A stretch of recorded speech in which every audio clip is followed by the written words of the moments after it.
Hi, I'm Russ Bollinger. Hi, I'm Sean Keiko, and we're here to talk about our film, Bright Circle, which is a documentary on Native Americans and sports.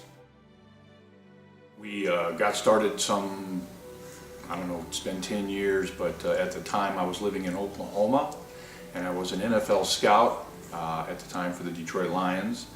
And I just moved to Oklahoma and realized that I was scouting a lot of Native American athletes that weren't continuing their career, didn't plan on playing professional football even though they had the talent. And Sean and I were good friends, and we started to discuss that dilemma and thought, well, what can we do about that? And so we came up with this idea to do a documentary film, taking the aspects of what Russ had kind of learned out in the field, so to speak, and then looking at the historical entity of Native Americans throughout, the history of this continent once Europeans started to settle here. And we decided to take a couple different approaches with the film, and the first was education. And so we decided to look at the historical context of the boarding schools, which played a big part in the fabric of this story. So we looked at the Carlisle Indian Boarding School, we looked at the Haskell Institute, and we talked to some amazing people. People like Barb Landis, who is an archivist and researcher for the Carlisle Indian Boarding School. We also got in touch with Grace Thorpe, who is the daughter of the famous Jim Thorpe, who played at Carlisle and played for the famous Pop Warner, and she was living there in Oklahoma, and we were able to pick her brain, and she was unbelievable with information and very encouraging. Yeah, her along with her sister Gail, her daughter Dagmar, great resources in learning more about Jim Thorpe as a person, not just as that, athlete of the century. And we also talked with John Bloom, author of To Show What an Indian Can Do. And so we had this educational piece that I think really gives good perspective as to the genesis of what the boarding schools were about, and then also, what came of those boarding schools in terms of sports and the effect that those athletes and that system had on college athletics today, pro football today.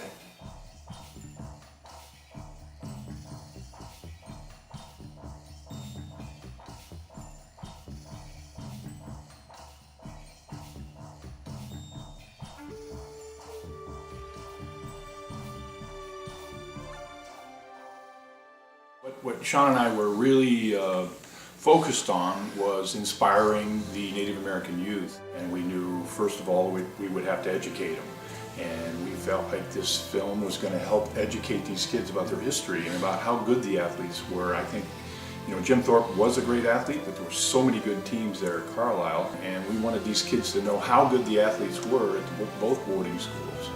And so we did the educational piece with all the archives people, and getting a chance to be on the campus at Carlisle was just incredible. The 1912 team, the one that beat Army and really kind of set the tone for that older conflict, is an amazing story too. And so we're able to tell part of that story with Jim Thorpe and the Carlisle Indians facing the Army team in 1912. And we had some incredible athletes who, over the course of the years, Native American, you really didn't know it, but we were able to talk with them. And what we found out, there was quite a few Native American athletes that most folks here in the United States weren't aware of. One being Brett Favre, who was Native American on his mother's side, or his father's side, and then also Dan Hampton, who's the Hall of Fame defensive lineman for the Chicago Bears. And we found some other athletes at the time. Kylon Supernall had played with the Lions, and it was just fascinating to meet people, athletes that had Native American blood, and they really hadn't talked about it much. And so it was a great experience, a great journey for us, and something that we're really proud of. And again, we really looked at the educational piece because a lot of people are not familiar with the boarding school history within the United States. And again, that inspirational piece that Russ is talking about. And basically the film is to inspire the Native American youth, and also to get the history of how good the athletes were over the century. And what we thought we would do is educate them, and then we would inspire and motivate them with the athletes that played professional and went on to have success. And we just couldn't believe the spirit of the film, how everyone just wanted to help, and it was very encouraging. And of course, it's been a well-used phrase. It was definitely a work of love, and the people that helped us just kind of came out of nowhere. Every time we hit a glitch, somebody would pull through for us.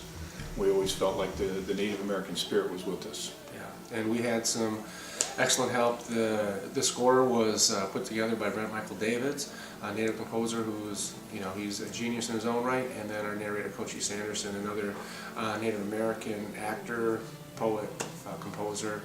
Again, we were just fortunate to do this, and we really hope to have the opportunity to get it up to more people so more people can see it. And if you have any questions, please, check us out here, and we will get back in touch with you. So thank you for your interest in Bright Circle, and we hope to see you soon. Thank you, and looking forward to your support.